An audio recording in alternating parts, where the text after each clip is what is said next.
Hey there, Mike Dunn, Editor-in-Chief of Tabletop, and I've got something very special to tell you about. It's a new crowdfunding campaign from GUICube. It's called The Tomb of Gygax. It's a tribute to Gary Gygax and many of the legends that created the wonderful game that we all love to play. The link is right down here. Go hit it up, back it. You can't go wrong.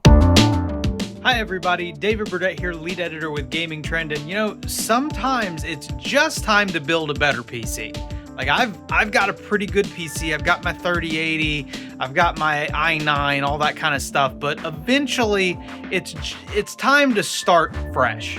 And thanks to some great partners we have, we are about to do a PC build with a 4080, some other great things in there, and you know, there's a lot of good stuff that's sitting back here that's just waiting to go in this rig. Let's check it out together. To start, I laid all of my parts out and checked over my list. From Be Quiet, I had the Shadow Base 800FX black case, several Silent Wing 4 fans, a 1200 watt straight power 12 power supply, and a Dark Rock Elite CPU cooler. Kingston's Fury RAM provided my punch in the memory category, with 32 gigs of DDR5 at 5200 Hz, and some sweet RGB to boot. To get those amazing trace rays, an NVIDIA RTX 4080 FE graphics card was perfect for this build, and teaming it with an Intel i9 12900KF processor would make this beast purr. 1TB and 2TB NVMe drives from KLEVV and SK hynix gave the space for plenty of video games, and capping off my parts was a Gigabyte Z790 Aorus Elite Axe motherboard, the soil in which to plant everything. With a dash of some Arctic MX6 thermal paste for the processor, I was set. The best place to begin was opening up my case to prep it for the computer that would soon live inside. I'm extremely impressed by Be Quiet's Shadow Base 800FX. It's a monster, almost 2 feet tall and nearly as long. What stands out the most is how well prepped the inside is, with all of your cables pre-ran to help you with attaching things like the power button and USB ports to your motherboard. It's all done expertly, so I didn't have to do a lot of extra cable management. There's also a small RGB controller board on the opposite side where your fans are pre-connected, along with a few other pins for additional ones. Giving me these options when adding my extra fans made my life so much easier. After this, it was time to prepare the motherboard. The Z790 Aorus was a comfort level pick, recommended by my editor-in-chief and having had a previous model in my last PC. It's a clean board, with all the connections needed to get the most out of it. I really appreciate a specific aspect of the board, and that's the M2 slots. The heat sinks are already included with the 4 available slots, a huge bonus for someone like me who needs the space. Installing them is also easy as pie, given the easy latches that immediately hold your drive in place, negating the need for tiny screws that you'll inevitably drop inside your case. Once I went over the board and figured out where to begin, it was time to install the processor. I went with the i9 12900KF because of the 16 available cores. With video work, more is better. Besides this, any extra processing power I can squeeze into some higher-end games like Alan Wake 2 is appreciated. This version of the processor is different, with a lack of the usual pins you'd find on a previous ZIF or zero insertion force processors. These are more like contacts, just sitting in the provided slot, and it was a bit nerve-wracking to push down the latch holding the processor in place without feeling like I'd break something.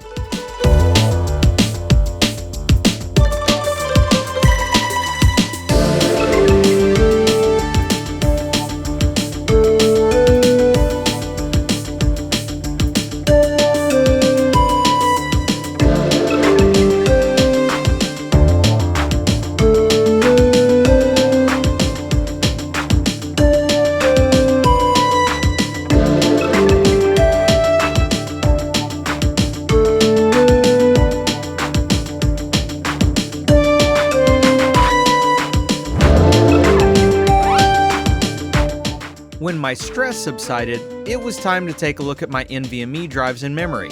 We've already mentioned how easy it is to install the NVMe's, and it only took a few minutes to get them sorted. I went with the 1TB KLEVV as my main drive for the OS and programs, and the 2TB SK hynix for my gaming. I could have gone either way here, both are very speedy, but the SK hynix wins sheerly on the 2TB available.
My RAM was next, with the Kingston Fury 32GB ready to rock.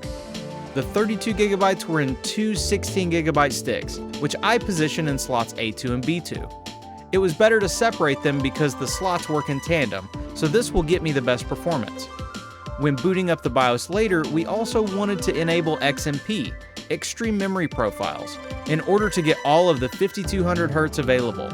We'll drop a video to show just how to do that. After these items were in place, it was time to put my cooler on. Some people prefer air coolers, and others prefer radiators, but I don't care as long as my processor is protected. The Dark Rock Elite certainly fits the bill in size, towering over my motherboard and somewhat getting in the way. Because of this cooler choice, it was a good thing I went ahead and put the NVMe drives and RAM in place, with the RAM slots blocked once the cooler was locked down. This installation was a bit more tricky than I thought, but largely because I forgot how it was done. You have to put a frame piece below your board, put screws through that, which there are holes in the board for this, then attach pylons to said screws. From there, you put two other metal slats on top of them in order to hold the cooler in place. After that, put down your thermal paste and drop your cooler on top of the processor, screwing it to the frame.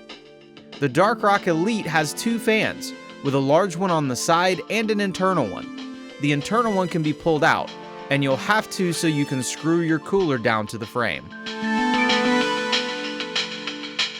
One thing I had a hard time figuring out was the placement of the cooler.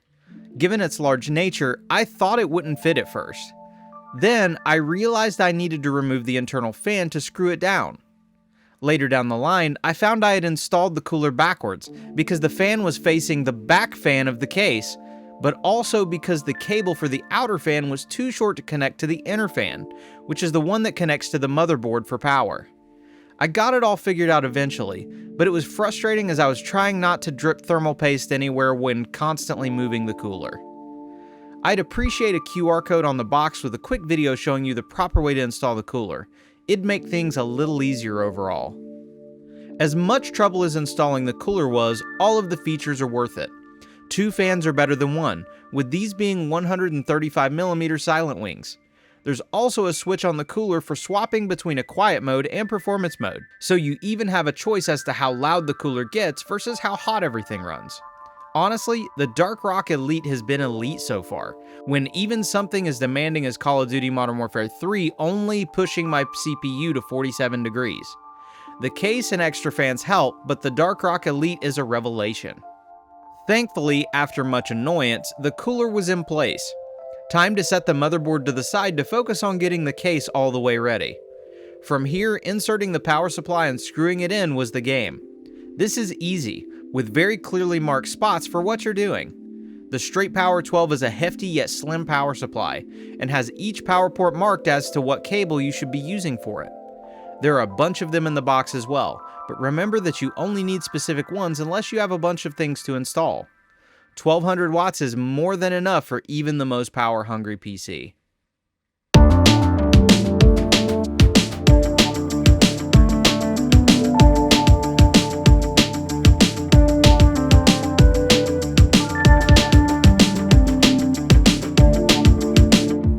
Cable management is a curse word in most PC building, but here it honestly wasn't bad. Again, this is because the Shadow Base 800FX is S tier. Having pre-run cables already Velcro strapped into place, along with the pre-installed fans already ran to that additional board on the back, amazing. The less connections to the motherboard, the better. I did install 2 of the Silent Wings 4 fans at the top of my build just in case, and those were easily ran over to the extra board, which has additional ports specifically for fans.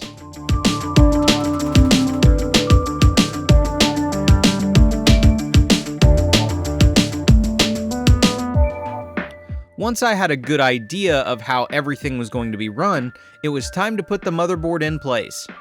This was a little tougher than I expected, with the Dark Rock Elite cooler getting in the way of screwing the motherboard to the case. It didn't take too long to finish up, but it did take some extra effort. This was where the real fun began, running all the cables all over the place. As mentioned, there were at least less of them, so that made my life a bit easier. Not every cable is clearly marked, but most make sense as to where they go, like the SATA cable or the USB power slot on the motherboard. I'd assumed this was a big chunk of my time, trying to make sure every cable had been attached. It was time then to put in the GPU. This is not very easy, because the NVIDIA RTX 4080 is a freaking hoss. Holding it with one hand while trying to attach it via screws to the slots on the back of the case wasn't very easy, but it eventually got done. I do appreciate the motherboard having a PCIe slot with a clip similar to the RAM slot. Press the card connector in and it clicks into place. Once this was in, running my 600 watt cable from the power supply was easy, and the case allowed it to look nice without being all over the place. With everything finally in place, it was time to test this build out. I pulled out my teeny extra monitor I keep for these occasions, hooked it up, and hit the power button. Everything turned on. Or so I thought. The cooler didn't power up, so I had to check it. Flipping it around and connecting the fans together was something I'd missed, so that was corrected. I still wasn't getting my BIOS screen though. No signal to my monitor at all. It took me a second, but I suddenly realized I was missing a power cable at the top of the motherboard. The moment I got that connected and turned the computer back on, I was in BIOS town. Yes! After getting the XMP enabled for my RAM, it was onto a fresh Windows install and then moving my files around. Now we're in the testing phase. I'm getting so many great results all around. When moving 480 gigs of Steam games from my Samsung SSD to the SK hynix 2TB, it took less than 30 minutes. That's astounding. In Call of Duty Modern Warfare 3, I was getting close to 200 frames per second with optimum graphics settings for a competitive player on my old PC. On this one, I'm pushing 300 FPS, and sometimes more. Even Alan Wake 2, a game that is a technical monster, will run nearly 60 frames per second with every bell and whistle on high. I didn't know I needed a new PC. My old one did the job just fine. But all of these parts are incredible and work together so well. I can't recommend Be Quiet stuff enough, with the Shadow Base 800FX making life easy when running my cable management and having plenty of space for my large parts. Gigabyte's Aorus Z790 motherboard is consistent and well defined. The Dark Rock Elite cooler is outstanding, and while a bit tough to get installed, absolutely worth the effort with superb cooling. The straight power 12 power supply is everything it needs to be, the anchor for powering everything. Kingston's Fury RAM are as advertised and running at top-notch speeds across all of my mini programs. The Intel i9 12900KF was worth my extra investment according to the stats from games, as is the amazing NVIDIA RTX 4080, which doesn't seem to even shrug at what I'm asking it to do. Similarly, the NVMe drives from KLEVV and SK Hynix are incredibly fast, getting me into these games quicker than ever before. Thanks for watching our build video. Overall, all of the parts I used are perfect for the novice PC builder to set up a new PC. Check the links in our description for both the written version of this adventure, links to the reviews for several of the parts used, and of course links so that you can buy some of these parts yourselves. Again, my name is David Burdett, lead editor with Gamingtrend. Thank you so much for watching our video, and we'll see you in the next one.